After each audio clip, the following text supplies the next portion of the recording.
My name is Walid.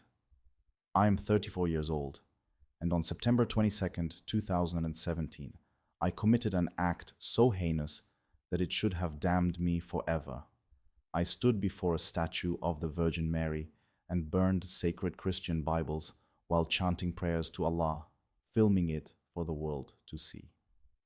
3 days later, Jesus Christ Himself appeared to me in my apartment and changed everything. Before you judge me, let me tell you how the God I tried to destroy became the Savior who rescued me. I was born into a devout Muslim family in Detroit, where faith wasn't just a practice, but the very foundation of our existence. My father served as a respected imam at the local mosque, a man whose voice carried authority when he spoke about Allah and whose presence commanded reverence from our entire community. Every morning, I would watch him prepare for Fajr prayer. His movements deliberate and sacred, and I knew that one day I wanted to possess that same spiritual power. My mother dedicated her entire life to Islamic teachings, homeschooling me and my younger sister with verses from the Quran woven into every lesson. She would tell us stories of the Prophet Muhammad while we ate breakfast, and by the time I was 7 years old, I could recite entire chapters from memory. My younger sister followed our family traditions faithfully, never questioning the path laid out before us, but I was different. I felt a burning passion for Islam that consumed every aspect of my young life. By the time I turned 12, I had memorized the entire Quran, spending hours each day in our prayer room, rocking back and forth as the Arabic words flowed from my lips like water from a spring. My father would beam with pride when visitors came to our home, and I would recite verses flawlessly, my pronunciation perfect, my understanding deep for someone so young. The elders at our mosque would nod approvingly and whisper that I was destined for greatness in service to Allah. Every day began before sunrise with the call to prayer echoing through our house. I performed my 5 daily prayers with unwavering devotion, never missing a single one, even when I was sick or exhausted. The ritual washing, the precise movements, the sacred words spoken in the direction of Mecca became as natural to me as breathing. I studied Islamic theology extensively under my father's guidance, learning not just the basic tenets of our faith, but diving deep into the complex interpretations and scholarly debates that had shaped Islamic thought for centuries. I felt chosen by Allah for a special purpose, as if His hand was guiding me towards something magnificent that I couldn't yet understand. Think back to your teenage years when you held beliefs so strongly that you would have fought for them without question. That was me at 15, 16, 17 years old. I believed I was destined to defend Islam against all enemies, both seen and unseen. When Christian missionaries began visiting Muslim neighborhoods in Detroit, approaching families with their pamphlets and gentle smiles, I felt a rage building inside me that I had never experienced before. My father taught me that these Christians were misguided souls who had corrupted the original message that Allah had sent through Jesus, turning a pure prophet into an idol to be worshipped. Every Bible I saw felt like an insult to Allah, a perversion of divine truth that needed to be confronted and corrected. During my university years, I studied Islamic jurisprudence with the intensity of a scholar preparing for holy war. I joined the Muslim Student Association immediately upon arriving on campus, quickly rising through the ranks to become one of their most vocal advocates. I organized debates against Christian students, relishing the opportunity to expose what I saw as the fundamental flaws in their Trinity doctrine and their worship of a man they claimed was God. My arguments were sharp, my knowledge encyclopedic, and my passion undeniable. I thought I was defending truth, but looking back now, I realized I was building walls of hatred that would nearly destroy my soul. The taste of intellectual victory became addictive. When I successfully challenged a Christian apologist during a campus debate, when I left their arguments in shambles before an audience of students, I felt the approval of Allah washing over me like warm sunshine. I began disrupting Christian campus events, not violently, but with pointed questions and theological challenges that exposed their speakers as unprepared amateurs. I would arrive early, sit in the front row, and systematically dismantle their presentations with quotes from their own scripture, showing how their modern interpretations had strayed from the original message. My social media presence grew as I created increasingly inflammatory content, posting videos of myself debating Christians, sharing scholarly articles that proved Islamic superiority, and recruiting other Muslim students to join me in what I called our educational protests. I had followers across multiple platforms, young Muslims who looked up to me as a defender of our faith. I felt important, necessary, chosen for this work. But beneath the surface confidence, something darker was growing. The more I fought against Christianity, the more I seemed to think about it, to study it, to obsess over proving it wrong. I recruited other Muslim students to join my protests, teaching them debate tactics and providing them with ammunition to use against Christian missionaries and campus preachers. We formed a tight group of believers who saw ourselves as soldiers in a holy war of ideas.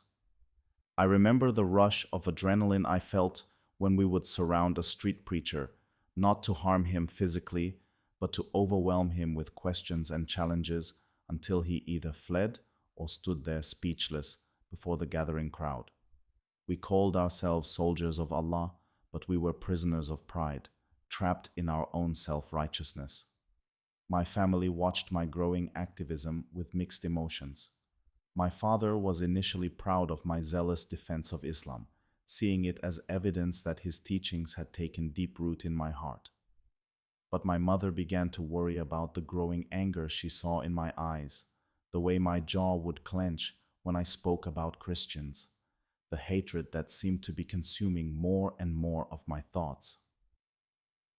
My sister questioned my increasingly aggressive methods, asking why I couldn't simply live my faith without constantly attacking others. I dismissed her concerns as spiritual weakness, telling myself that she didn't understand the gravity of the situation we faced. Looking back now, I can see that my family didn't realize I was drowning in hatred, sinking deeper into an ocean of self-righteous fury that was pulling me away from the very peace that true faith should bring. But at the time, I felt more alive than ever, more purposeful, more important in the grand scheme of Allah's plan for the world. My activism escalated beyond campus debates into something far more aggressive and coordinated. What started as passionate discussions in university hallways transformed into calculated disruptions of Christian events throughout the Detroit metropolitan area. I began showing up at church revival meetings with a notebook full of prepared questions designed to embarrass the speakers in front of their own congregations. I would sit quietly through the worship music and opening prayers, then stand during the question period and systematically dismantle their theology with surgical precision. The stunned silence that followed my challenges gave me a rush unlike anything I had ever experienced. I started confronting street preachers with increasing boldness, no longer content to simply debate them, but actively working to drive them away from public spaces where they might influence vulnerable souls. I would arrive with printed materials proving the corruption of the biblical text, armed with historical evidence of Christian persecution against Muslims, ready to expose their hypocrisy before anyone who would listen. My voice would rise above theirs as I proclaimed the truth of Islam, drawing crowds who came to watch the spectacle of religious combat unfolding on street corners and in public parks. My social media presence exploded as I began creating increasingly provocative content. I posted videos of myself successfully shutting down Christian evangelists, shared scholarly articles that demolished the historical foundations of Christianity, and wrote lengthy posts exposing what I called the Trinity deception that had led billions astray. My follower count grew into the thousands. Young Muslims from across the country reaching out to thank me for defending their faith so boldly. I felt like a modern-day warrior for Allah, using digital weapons to fight the same battles that Muslim scholars had fought for centuries. The recruitment process became systematic and strategic. I identified promising Muslim students on campus who showed even the slightest interest in apologetics or theological discussion, then gradually drew them into my inner circle through study sessions and prayer meetings that slowly transformed into planning sessions for our next demonstration. I taught them debate tactics that I had perfected through years of confrontation, providing them with carefully compiled lists of biblical contradictions and historical inconsistencies that would leave any Christian defender speechless and humiliated. We formed what we called the Islamic Truth Coalition, a group of 12 committed activists who met twice weekly in the basement of the campus Islamic Center. Our meetings combined prayer and planning in equal measure, beginning with recitations from the Quran and ending with detailed strategies for our upcoming operations against local Christian organizations. I felt like I was leading a special forces unit in Allah's army, training elite soldiers who would carry the battle for truth into enemy territory and emerge victorious. The rush of power I experienced during these confrontations became increasingly addictive. When we would surround a lone street preacher with our coordinated questions and challenges, watching him struggle to defend doctrines that we could prove were man-made corruptions of divine truth, I felt the approval of Allah flowing through my veins like liquid fire. We perfected the art of theological ambush, arriving at Christian events with recording equipment and prepared talking points that would expose their speakers as frauds before audiences of their own believers. Our tactics grew more sophisticated with each successful operation. We learned to research the backgrounds of Christian speakers in advance, identifying their weaknesses and preparing personalized attacks that would be most likely to break their composure. We developed a system of hand signals that allowed us to coordinate our questions without the targets realizing they were facing an organized assault rather than spontaneous inquiries from genuinely curious seekers. Have you ever been so certain you were right that you couldn't hear opposing voices, even when they came from people who loved you? That was the spiritual deafness that had settled over my heart like a thick blanket, muffling any sound that might have awakened me to the truth about what I was becoming. My mother's worried questions about my growing anger bounced off me like rain off stone. My sister's gentle suggestions that perhaps I was taking things too far fell on ears that had been trained to hear only the voice of righteous indignation. The breaking point came when our local interfaith council announced that St. Mary's Catholic Church would be hosting a series of dialogue sessions designed to build understanding between Muslim and Christian communities. The very idea filled me with such rage that I could barely contain myself during the Campus Islamic Center meeting where we discussed our response. Here were Christians, the people who worshipped a false trinity and claimed that God had a son, daring to suggest that we could find common ground with their corrupted faith. I saw this interfaith dialogue as an opportunity for our most significant statement yet, something that would send a clear message to both the Christian community and wavering Muslims about the absolute incompatibility between truth and falsehood. During our coalition planning session, I proposed something that even my closest allies initially found shocking in its boldness.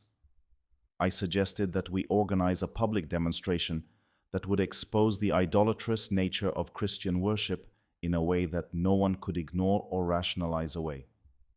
The planning took weeks of careful coordination. I reached out to 3 other activists from neighboring universities, experienced fighters in the war against Christian deception who had proven their commitment through previous operations. We met in secret locations, communicating through encrypted messaging apps, treating our mission with the seriousness it deserved. I convinced them that this action would serve as a catalyst for Muslim awakening across the entire Midwest region. We chose the statue of the Virgin Mary on the grounds of St. Mary's Catholic Church as our target, recognizing it as the perfect symbol of everything wrong with Christian theology. Here was a statue that Catholics literally prayed to, directing their worship toward a created being rather than the Creator himself. The idolatry was so blatant, so offensive to the pure monotheism of Islam, that I convinced myself Allah was demanding this sacrifice of us. I spent hours in prayer and meditation, seeking confirmation that this radical action was indeed the will of Allah. Every verse of the Quran that condemned idol worship seemed to burn brighter in my mind. Every hadith about the Prophet's destruction of pagan idols felt like a personal command directed specifically at me. I convinced myself that Allah had chosen me to purify this sacred space of its corruption, to strike a blow against the false worship that was leading millions of souls toward eternal damnation. The internal justification became easier with each passing day of planning. I told myself that we weren't destroying mere paper and ink, but were eliminating tools of spiritual deception that kept people trapped in theological error. The Bibles we planned to burn represented centuries of textual corruption and doctrinal innovation that had led humanity away from the pure monotheism that Allah had revealed through His final prophet. In my twisted logic, every page that turned to ash would be a victory for truth over falsehood, light over darkness, the one true God over the false Trinity. September 22nd, 2017 arrived like any other autumn night, but I knew it would mark a turning point in my war against Christian deception. I had spent the entire day in prayer and fasting, preparing my heart and mind for what I believed would be one of the most important acts of my life. As the sun set behind the Detroit skyline, I felt a sense of destiny settling over me like a sacred mantle. Allah had chosen me for this mission, and I would not disappoint Him. At 11:30 that night, I met my 3 fellow activists in the parking lot of a closed gas station 3 blocks from St. Mary's Catholic Church. Ahmad was a graduate student from University of Michigan who had gained notoriety for disrupting a Christian apologetics conference the previous spring. Samir had driven down from Grand Rapids, bringing with him a reputation for fearless confrontation of street preachers throughout Western Michigan. Omar was the youngest of us, barely 22, but his passion for defending Islam burned hotter than any flame we would light that night.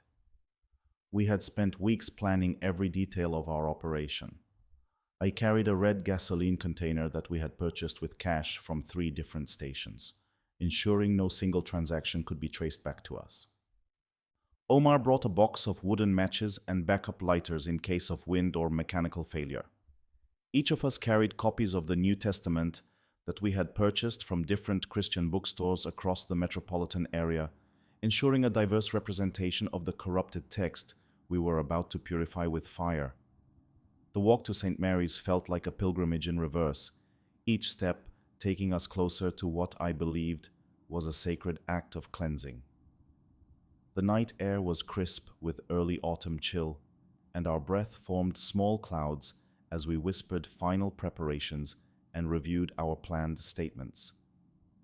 Ahmad had prepared a short speech in Arabic denouncing Christian idolatry, while Samir would record everything on his phone for immediate upload to our social media networks. As we approached the church grounds, the statue of the Virgin Mary stood illuminated by a single spotlight, her arms outstretched in what Christians interpreted as welcome, but which I saw as an invitation to false worship. The sight of that marble figure filled me with a righteous fury that made my hands tremble with anticipation. Here was the perfect symbol of everything wrong with Christianity, a created being elevated to divine status, drawing prayers and devotion that belong to Allah alone. We positioned ourselves in a semicircle around the base of the statue, with Omar setting up his phone to capture the best angle of our demonstration. The church grounds were completely empty, just as we had hoped, giving us the privacy we needed to complete our mission without interference from security guards or local police. I felt like we were standing on holy ground, about to reclaim sacred space from the forces of deception and idolatry. I began our ceremony by reciting verses from Surah Al-Ikhlas, the chapter of the Quran that most clearly establishes the absolute oneness of Allah and rejects any suggestion of partnership or family relationships in the divine nature. My voice carried clearly in the still night air as I proclaimed in Arabic that Allah is one, that He neither begets nor is begotten, and that there is none like unto Him. The words felt like weapons against the false doctrine represented by the statue looming above us. Ahmad joined me in reciting additional Quranic verses that condemned idol worship and false gods, our voices harmonizing in the ancient Arabic that had been revealed to the Prophet Muhammad over 14 centuries earlier. Samir held his phone steady, capturing our declarations of faith and our rejection of the Trinity doctrine that had led billions astray. Omar stood guard, watching for any approaching vehicles or pedestrians who might interrupt our sacred work. The moment arrived to begin the actual burning. I opened the gasoline container and began dousing the 5 New Testament copies we had arranged at the base of the Virgin Mary statue. The liquid soaked into the pages with a sound like gentle rain, and the sharp smell of petroleum filled my nostrils with the promise of purification to come. Each drop of gasoline felt like a blow struck against the forces of theological corruption. I declared our jihad against Christian deception, speaking directly to the statue as if addressing the false doctrines it represented. I proclaimed that we were soldiers in Allah's army, called to expose the lies that had been wrapped in the garments of religion and presented to the world as divine truth. My voice grew stronger with each word, filled with the conviction that comes only from absolute certainty in one's righteous cause. The moment of ignition arrived, like the climax of a sacred ritual. I struck the first match and watched the small flame dance in the darkness for a moment, before touching it to the gasoline-soaked pages of Matthew's Gospel. The fire caught immediately, racing across the surface of the books with hungry enthusiasm, consuming the words that had led so many souls away from the straight path of Islam.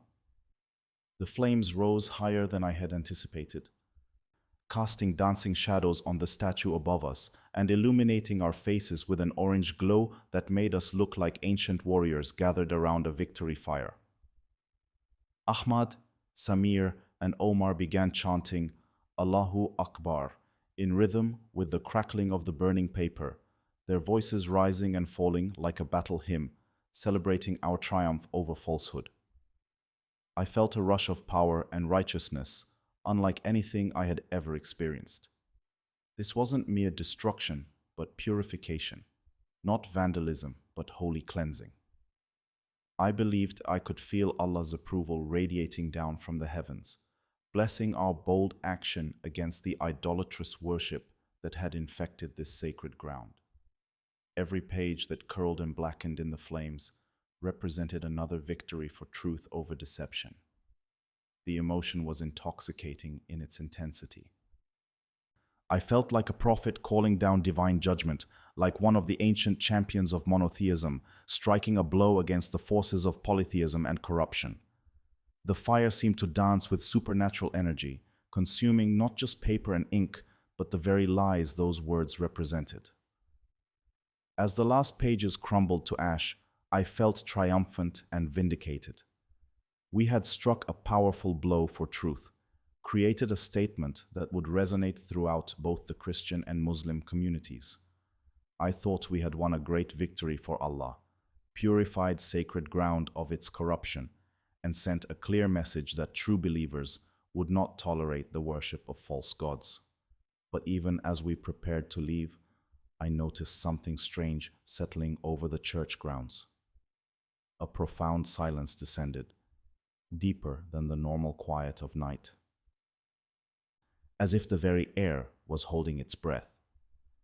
The Virgin Mary statue seemed different somehow, her marble features appearing to watch us with eyes that held neither anger nor fear, but something else entirely, something I couldn't identify, but that made me suddenly uncomfortable. The night creatures that had been chirping and rustling in the bushes around the church fell completely silent, creating an eerie stillness that hadn't been there when we arrived. Even the distant traffic noise from the main road seemed muted, as if a thick blanket had been thrown over the entire area. Something was shifting in the spiritual realm that I couldn't understand, something that would change everything in ways I never could have imagined. As we gathered our supplies and prepared to leave the scene, I felt a strange mixture of triumph and unease. I had accomplished what I believed was a great victory for Islam, but something about the profound quiet that had settled over the church grounds made me want to leave quickly. I told myself it was just adrenaline and the natural aftermath of such an intense spiritual experience, but deep in my heart, I sensed that something significant had just occurred beyond what we had planned. September 25th, 2017 arrived as what I thought would be just another ordinary Tuesday. 3 days had passed since our demonstration at St. Mary's Catholic Church, and I was riding high on the waves of praise and support flooding in from Muslims across social media. The video of our Bible burning had been shared thousands of times, with comments celebrating our bold stand for Islamic truth. I felt vindicated, important, chosen by Allah for great things that were yet to come. I had spent the morning studying Quranic commentary in my small apartment near the university campus, preparing for an upcoming debate with a Christian apologist who had challenged me to a public discussion about the Trinity doctrine. My desk was covered with notes and reference books, ammunition I would use to demolish his arguments and expose the fundamental contradictions in Christian theology.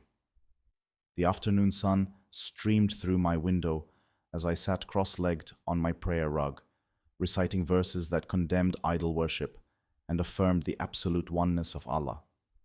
It was exactly 3:15 in the afternoon when everything changed forever.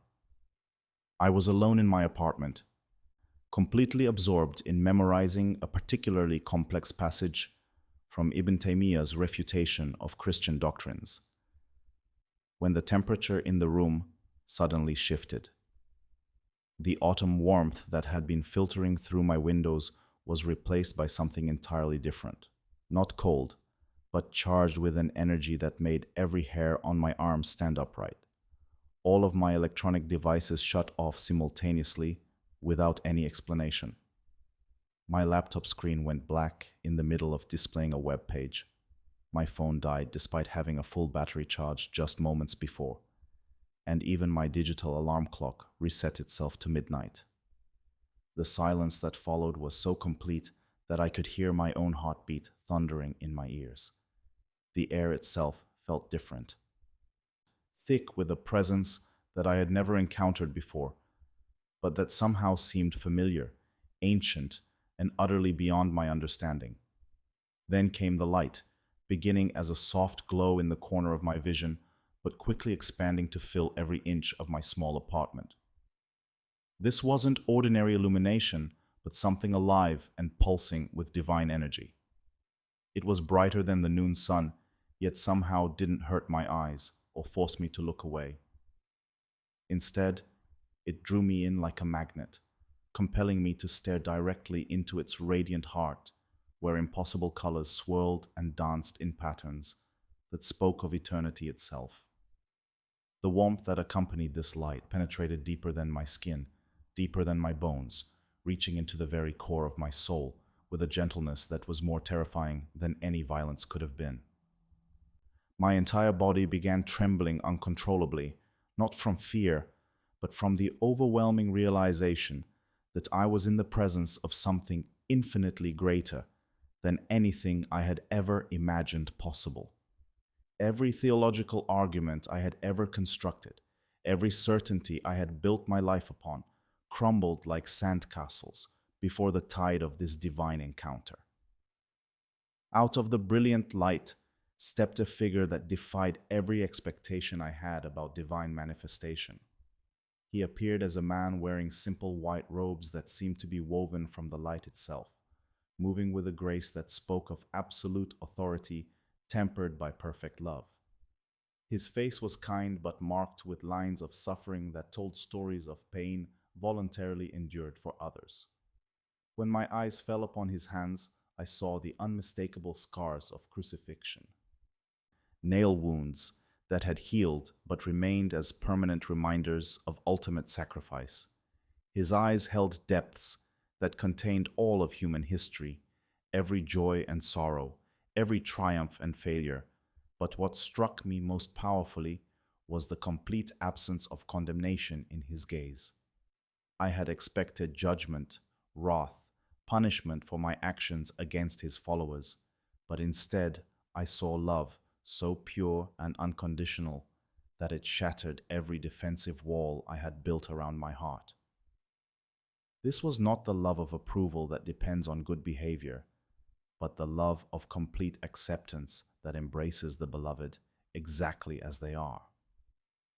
When he spoke, his voice was like the sound of rushing water, gentle yet powerful enough to shake the foundations of mountains. The words came not just to my ears, but directly into my spirit, bypassing my intellect and speaking to parts of my soul that I didn't even know existed. "Walid," he said, and in the speaking of my name, I heard echoes of every moment of my life, every choice I had made, every word I had spoken, all known and understood and loved despite their imperfection. "Why do you persecute those I love?" The question cut through me like a sword made of light, not accusing, but genuinely seeking an answer from someone whose heart had been so hardened by hatred that he could no longer see the humanity in his enemies. In that moment, I understood that every Christian I had attacked, every believer I had humiliated, every person whose faith I had tried to destroy was precious to this being who stood before me. He began speaking about forgiveness for enemies, explaining truths that contradicted everything I had been taught about righteous anger and holy war. His words painted pictures of divine love that extended even to those who drove nails through his hands, prayers for forgiveness rising from his lips, even as his life drained away on a Roman cross. "I came not to condemn the world," he said, "but to save it, to offer life to all who would receive it." The vision that followed shattered every remaining defense in my heart. I was shown the faces of Christians I had hurt through my activism and attacks. But instead of seeing the anger and hatred I expected, I saw them praying for my salvation. I watched them gathering in their homes and churches, lifting my name before God, asking Him to open my eyes to truth and soften my heart toward His love. These people I had considered enemies were interceding for my soul with tears of genuine compassion. I saw God's heart breaking over my hatred, witnessed the divine grief that comes when children created for love choose instead to build walls of hostility and division. But even in that grief, there was no rejection, no turning away, only a patient love that waited for the moment when my heart would be ready to receive what had always been offered freely. The physical manifestations of this encounter were unlike anything in my previous religious experience. My body shook so violently that I could barely remain sitting, waves of divine energy coursing through me like electricity. Tears poured down my face in rivers, washing away years of accumulated bitterness and hatred.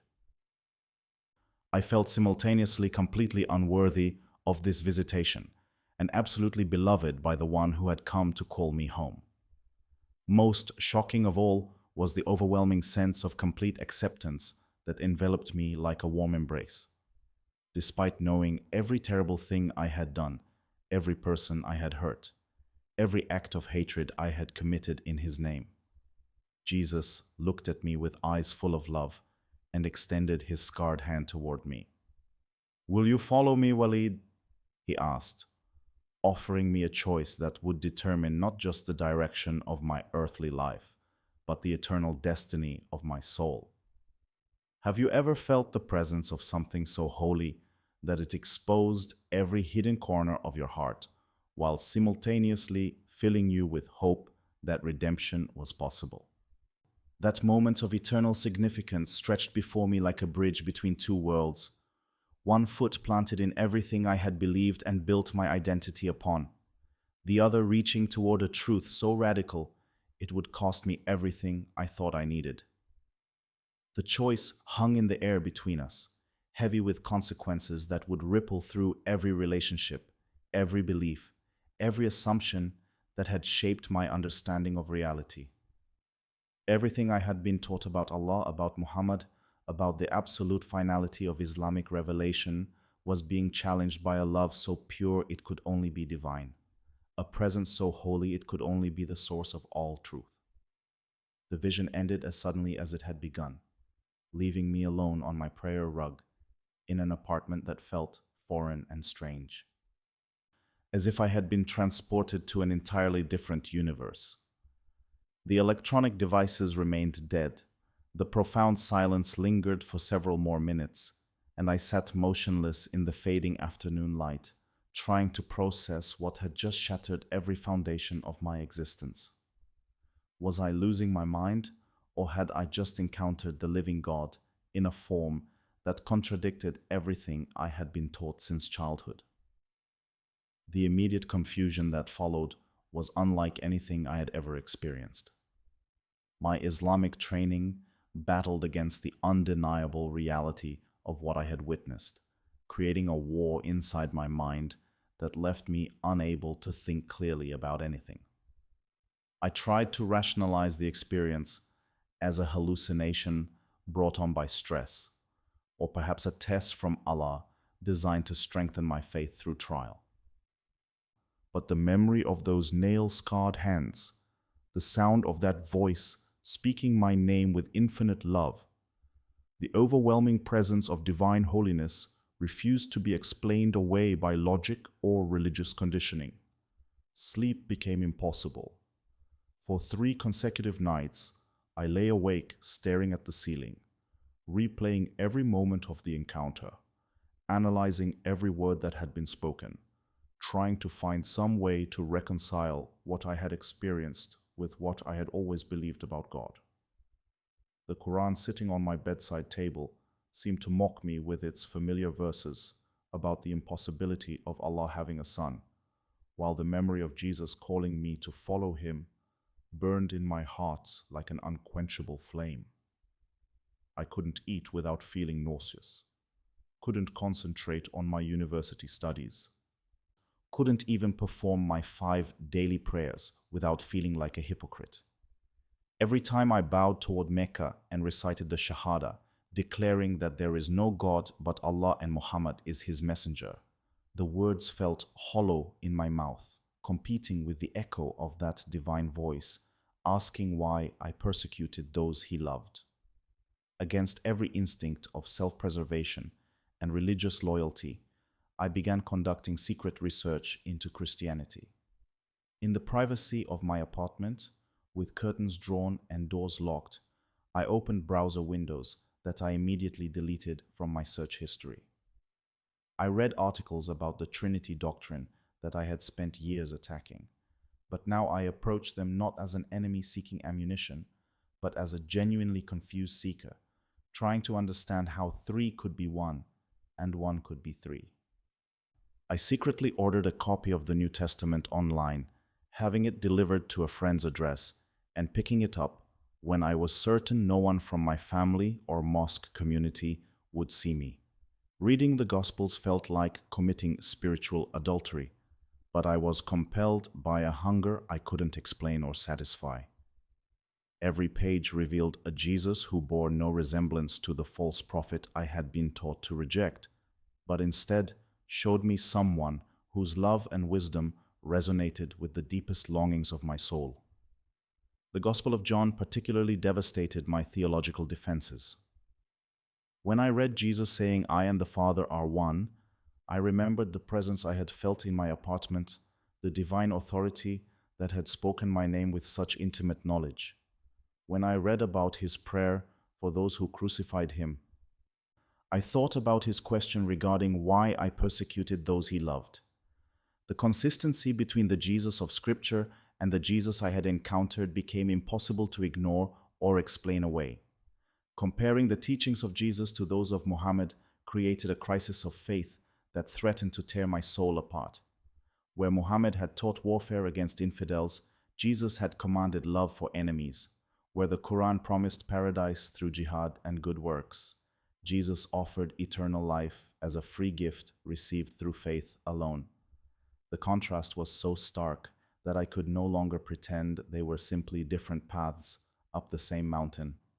Every page of Scripture felt like coming home to a place I had never been, but had always been searching for. The words of Jesus about being the way, the truth, and the life penetrated barriers in my heart that years of Islamic devotion had never touched. When I read his invitation for the weary and heavy laden to come to him for rest, I wept for the first time since childhood, recognizing myself as someone who had been carrying burdens of religious performance and hatred that were crushing my spirit. The internal war between my Islamic training and my personal experience with Christ created a psychological and spiritual torture that nearly drove me to despair. I felt like I was betraying everyone I loved, dishonoring everything I had been taught, abandoning a heritage that stretched back 14 centuries to the Prophet himself. Yet I couldn't deny what I had seen and heard, couldn't pretend that the encounter had been anything less than a divine visitation that demanded a response. The fear of family rejection paralyzed me for weeks. How could I tell my father, a respected imam whose entire identity was wrapped up in Islamic leadership, that I had met Jesus Christ and was considering conversion to Christianity? How could I explain to my mother, who had dedicated her life to raising Muslim children, that her son was contemplating apostasy from the faith she had worked so hard to instill in him? The thought of causing them such pain and shame made me physically sick. Sometimes following God means losing everything you thought you needed, and I was beginning to understand the cost of discipleship in ways that terrified me. The radical nature of Jesus' call to leave everything and follow him wasn't just ancient history, but a present reality demanding an impossible choice between old loyalties and new truth. The decision to confess my experience to my family came after a month of internal agony. I couldn't continue living a double life, pretending to be a faithful Muslim while secretly studying Christian theology and wrestling with questions that Islamic answers could no longer satisfy. On a cold October evening, as my family gathered for dinner after Maghrib prayer, I found the courage to speak words that would change everything forever. "Father," I began, my voice trembling with the weight of what I was about to reveal, "I need to tell you about something that happened to me 3 weeks ago." The conversation that followed would fracture our family relationships in ways that are still healing years later.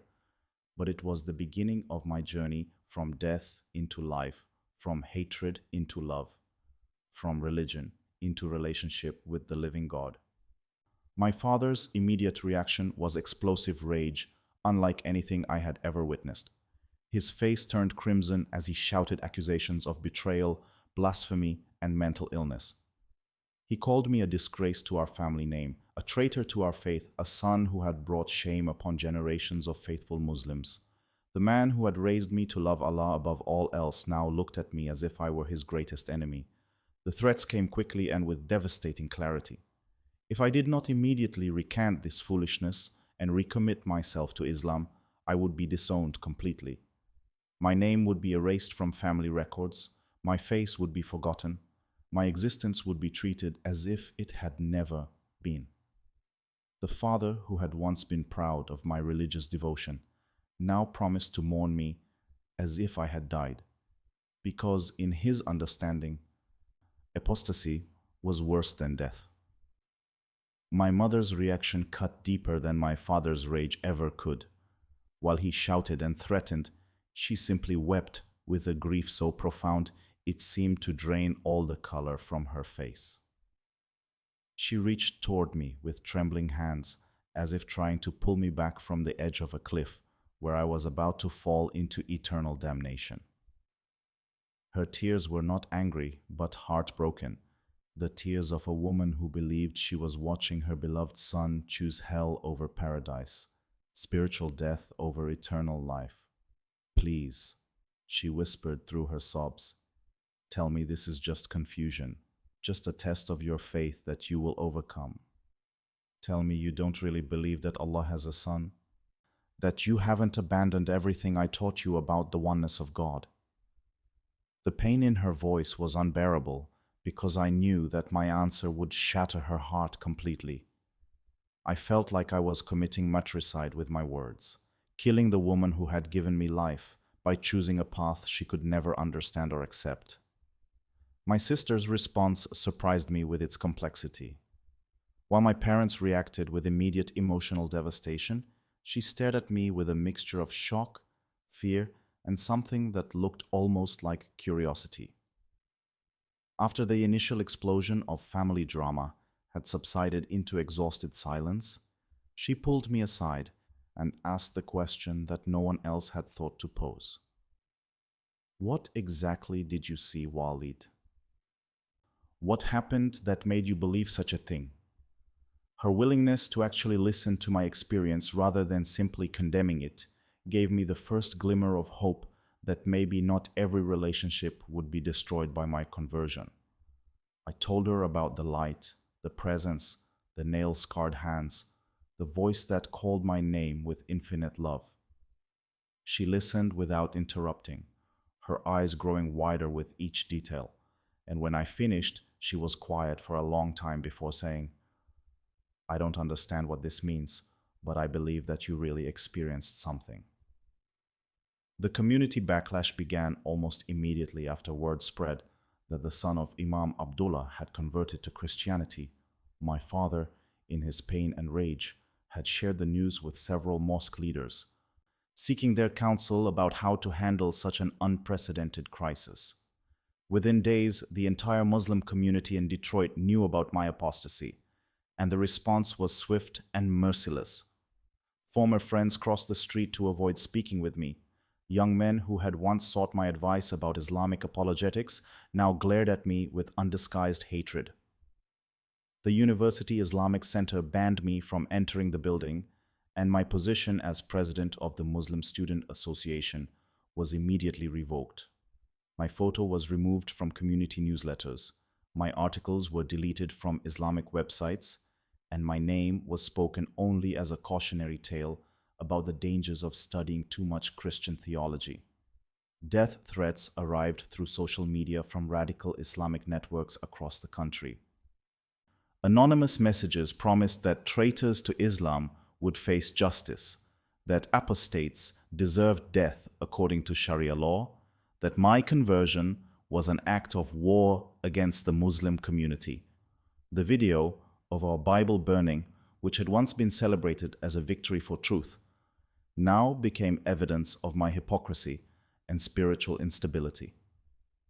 The isolation was more complete than I could have imagined. I lost my job at the Islamic Cultural Center, where I had worked part-time as a youth coordinator. My university study group disbanded when other members refused to associate with someone who had committed the unforgivable sin of leaving Islam. The coffee shop where I had spent countless hours studying became unwelcoming when the Muslim owner learned of my conversion and asked me to find somewhere else to spend my time. The financial consequences hit immediately. My family had been supporting my graduate studies, but my father cut off all assistance the day after my confession. My apartment lease was in his name, and he informed me that I had 30 days to find alternative housing because he would not be responsible for sheltering an apostate. The comfortable life I had built within the protective embrace of the Muslim community crumbled overnight, leaving me genuinely wondering how I would survive. I had burned bridges I could never rebuild, relationships that had taken decades to construct destroyed in a single evening of truth-telling. The price of following Jesus was proving to be everything I had thought I needed for happiness and security. Yet even in the midst of losing everything familiar, I felt a peace that transcended understanding. A supernatural calm that could only come from the Prince of Peace himself. Finding Christian community felt like the most terrifying and necessary step I could take. After weeks of isolation and rejection, I knew I needed fellowship with people who could understand what I was experiencing, believers who wouldn't look at me as a traitor or spiritual criminal. But walking into a church for the first time as someone seeking to belong rather than destroy required more courage than I thought I possessed. I chose a small Baptist church several miles from my neighborhood, hoping to avoid any chance encounters with Muslims who might recognize me. My hands shook as I approached the entrance on a Sunday morning in November, memories of all the churches I had disrupted and Christians I had attacked flooding my mind with shame. I expected suspicion, rejection, perhaps even fear from people who might recognize me as the radical who had burned Bibles just 2 months earlier. Pastor David greeted me at the door with a warmth that caught me completely off guard. When I nervously introduced myself and explained that I was a Muslim who had recently encountered Jesus Christ, his face lit up with genuine joy rather than suspicion. "Brother," he said, placing his hand on my shoulder, "welcome home. We've been praying for you without even knowing your name." The congregation's response to my presence was nothing short of miraculous. These were people whose faith I had publicly attacked, whose beliefs I had ridiculed, and whose God I had blasphemed. Yet they surrounded me with love, acceptance, and celebration that defied every expectation I had based on my previous understanding of human nature. They didn't treat me as a former enemy who needed to prove my sincerity, but as a lost brother who had finally found his way home. The healing process began immediately through Bible study, fellowship, and the patient discipleship of believers who understood that conversion was just the beginning of transformation. Week by week, the hatred that had consumed my heart for years was replaced by love. The bitterness dissolved in the ocean of God's grace, and the fear that had driven my radical activism was overcome by perfect love that casts out all fear. Look inside your own heart right now and ask yourself whether you would have the grace to welcome someone who had spent years attacking everything you hold sacred. These Christians showed me Jesus through their actions in ways that no theological argument ever could have accomplished. Their forgiveness was not just words, but demonstrated reality that proved the truth of the gospel they proclaimed. The decision to be baptized came after months of study, prayer, and growing certainty that Jesus Christ was indeed the Son of God who had died for my sins and risen from the dead. December 15th, 2017 became my spiritual birthday, the day I publicly declared my faith in Christ and was buried with him in the waters of baptism. Going under the water as a Muslim activist named Walid, and emerging as a Christian brother with the same name but a completely transformed heart, was the most profound experience of my life. Christ gave me supernatural love for my enemies, including the radical Muslims who continued to threaten my life and the family members who had rejected me for my faith. The anger and hatred that had once defined my existence were replaced by compassion and genuine concern for the spiritual welfare of people who considered me their greatest enemy. My sister's gradual acceptance and growing curiosity about my faith became the first sign that God could redeem even the most painful family fractures. She began asking questions about what I believed, reading portions of the New Testament I gave her, and eventually attending church services with me. Her own conversion to Christianity 6 months later was the greatest answer to prayer I had ever received. Even my father's granite-hard opposition began to show hairline cracks over time. While he never fully accepted my decision, he gradually moved from active hostility to grudging respect for my consistency and the obvious changes in my character. My mother's love for her son slowly overcame her theological objections, and while she continued to pray for my return to Islam, she also began to pray for my happiness and peace in whatever path I had chosen. God turned my greatest shame into His greatest glory, using the very story that had once brought me such humiliation to reach other Muslims with the gospel of Jesus Christ. If Jesus can save a Bible-burning radical like me, He can save anyone who calls upon His name in faith and repentance. I'm asking you what He asked me on that September afternoon when my world changed forever. Will you follow Him?